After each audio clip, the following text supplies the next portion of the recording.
Welcome to Ruth 20, and we're getting close to the end of chapter 1, finally, after many, many weeks. But let's go ahead and see if you can pronounce the Hebrew here. By the way, if in doubt about where the stress goes, I just go over to, of course, you could have your paper, really, they have Bibles you can touch. You can get a Hebrew Bible, of course. But if you go to interlinearbible.com, they will show you where or org, I'm not sure. They'll show you where the accent is. The accents are the marks that aren't these. The other squigglies, those are accents.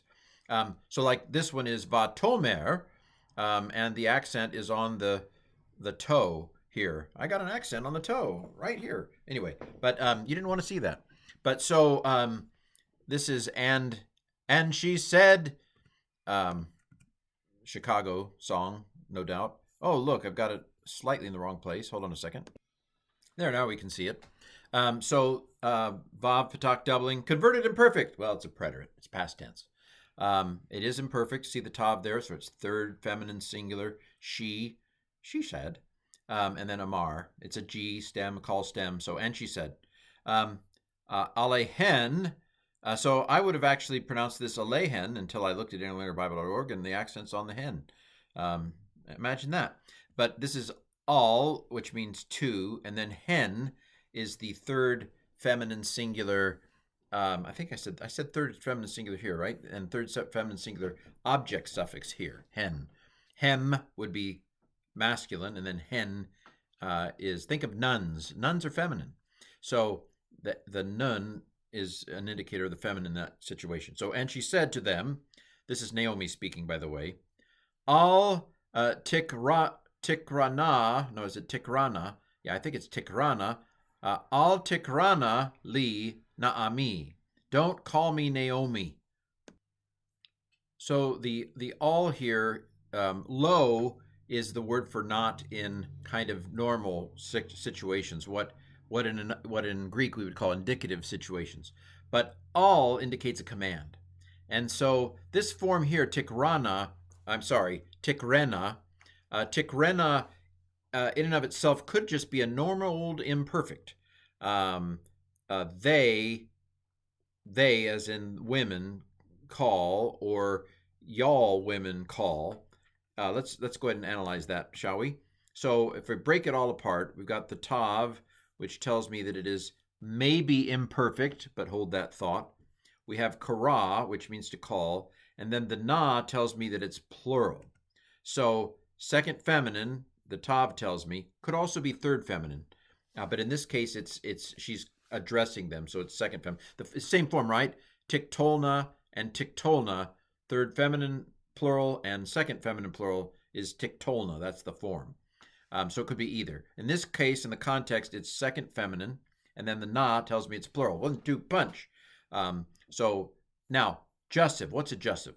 A jussive is basically an imperfect looking form that's a command. That's what a jussive is. No difference in the form. In this case, the imperfect form, the so-called jussive form look exactly the same.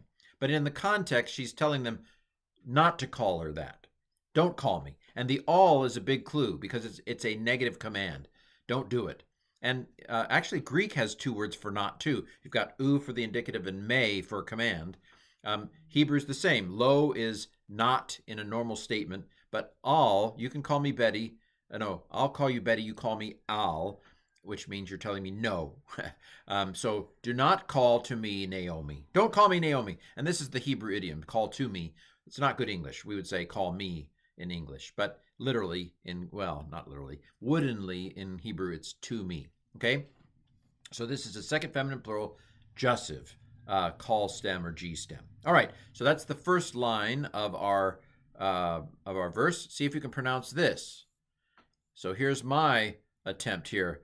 Karena li mara, ki hemar Shaddai li ma'od. Okay, this is fun. It's getting fun. So karena is I think it's a normal imperative form. So we had a jussive doing a command.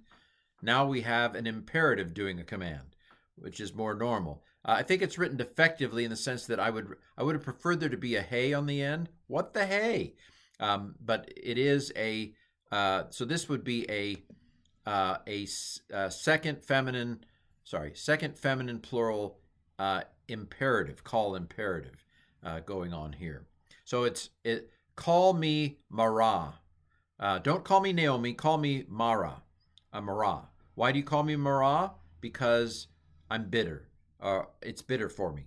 Not that she's bitter at God. That's not what she's saying. She's saying that my life is bitter. Because Shaddai caused me bitterness exceedingly. God has sent me a lot of pain. So here's the translation here. Call me Mara. Is Mara, sorry. Most Hebrew words like to accent the final syllable, except with exceptions. So call me Mara, call me bitter, for cause bitterness Shaddai to me exceedingly. Now, I love this here that she uses the word Shaddai. You'll remember in Genesis, is it Genesis 3:1 or somewhere thereabouts, or it could be 6, might be Genesis 6:1, where God says to Moses that Abraham, Isaac, and Jacob called him Shaddai, but now he wanted to be called Yahweh. And so this suggests that Shaddai could be an older way of referring to God. Now, I'm going to do a quick check and see whether this is common in Ruth or not. Hold that tape. It's in the next verse. Actually, the next verse it'll be interesting. Tune in next week because you've got Shaddai and Yahweh in parallelism to each other. So very interesting to me, at least. So what is this Hamar? Hamar, I have a dog named Mario. But anyway, so this is a geminate verb. A geminate verb the second and third consonant are the same. And a lot of times it just says, why go to all the trouble? Let's just have one R. And so that's what happens here. This is a perfect form. And so the hey is that you can see in my translation, I used cause. So what is that hey? What's this hey? It's the Hiph'il. So this is a Hiph'il perfect, third masculine singular from marar. So he caused bitterness. The H stem, the Hiph'il stem, is where the causative idea comes from. So the Shaddai has caused me great bitterness. Ma'od, very exceeding bitterness. All right, well, that's fun. What a fun verse. Ruth 1:20, our Hebrew for the week.